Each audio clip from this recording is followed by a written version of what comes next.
Hello, today's lesson is all about reviewing your algebra work. So we're looking at all of your quadratic work, we're looking at the factor theorem before we go on to some of the harder skills. So before you get going on some questions that I've set, here are a few hints and tips that might be useful things to remember.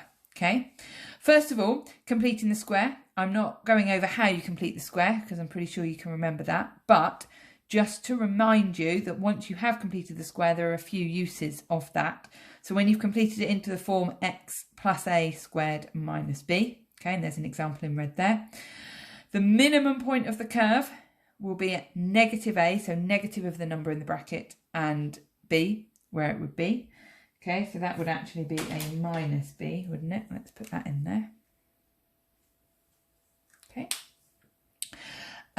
Your minimum value would be your minus b. Okay. Obviously, if it was a positive just there, then it would be at a positive value of that. But the y value is the lowest point of the curve.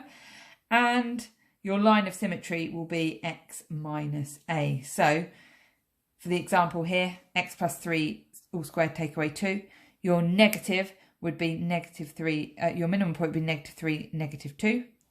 Okay, your minimum value would be negative 2 on the y-axis.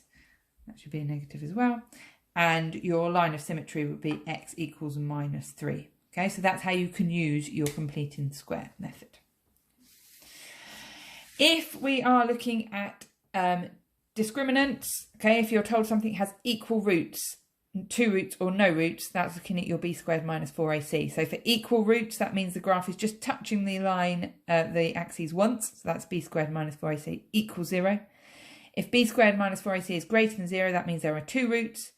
And if b squared minus 4ac is less than 0, that's no roots. And that means, if you see in the picture there, that the line wouldn't cross the graph axes at all. Okay. In a question, quite often they will say, this quadratic equation has 2 roots, find the value of the missing value a. So you have to be able to use your b squared minus 4ac.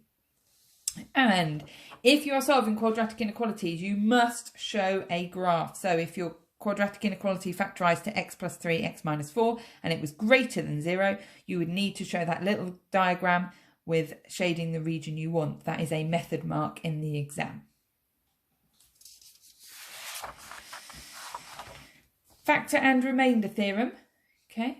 If a value is a factor, then when you substitute that value into your quadratic equation or polynomial, so it could be a cubic or a quartic, then you would get an answer of 0. That is the factor theorem. If you're asked to state the factor theorem, that is what you need to be stating, when a value is a factor or a root is a factor. If when you substitute it in, you get an answer of 0.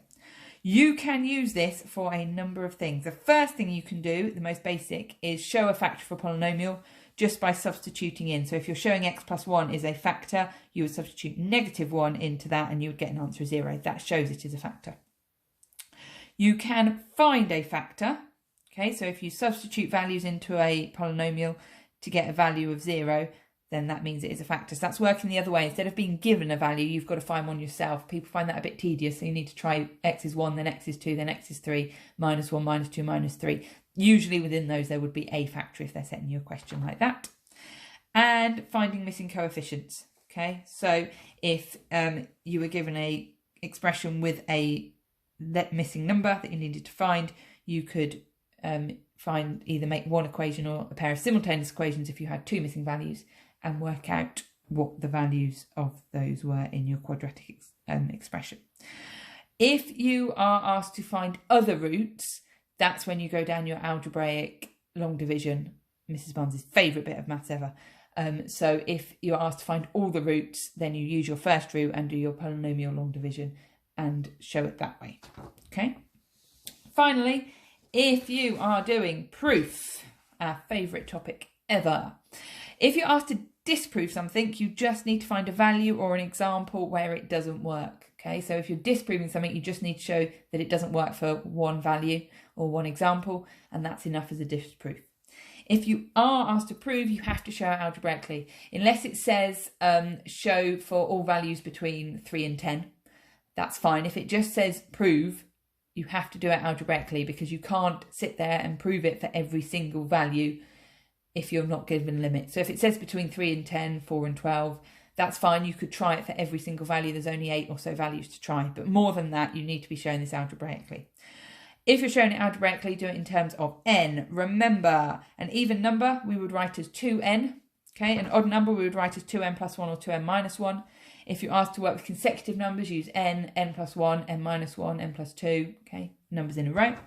Okay, if you want to prove an expression is divisible by a certain number, so the question might say prove that this expression is divisible by 10, you need to show at the end that you've got an expression with a factor of that number taken outside. So show that this expression, show that this is divisible by 10, you need to get it to look as 10 and then some expression in the bracket at the end. I hope that helps. I hope that makes sense. I'll be on the meet if you need me during the lesson, but it will just some hints and tips for the questions I've set you. Bye.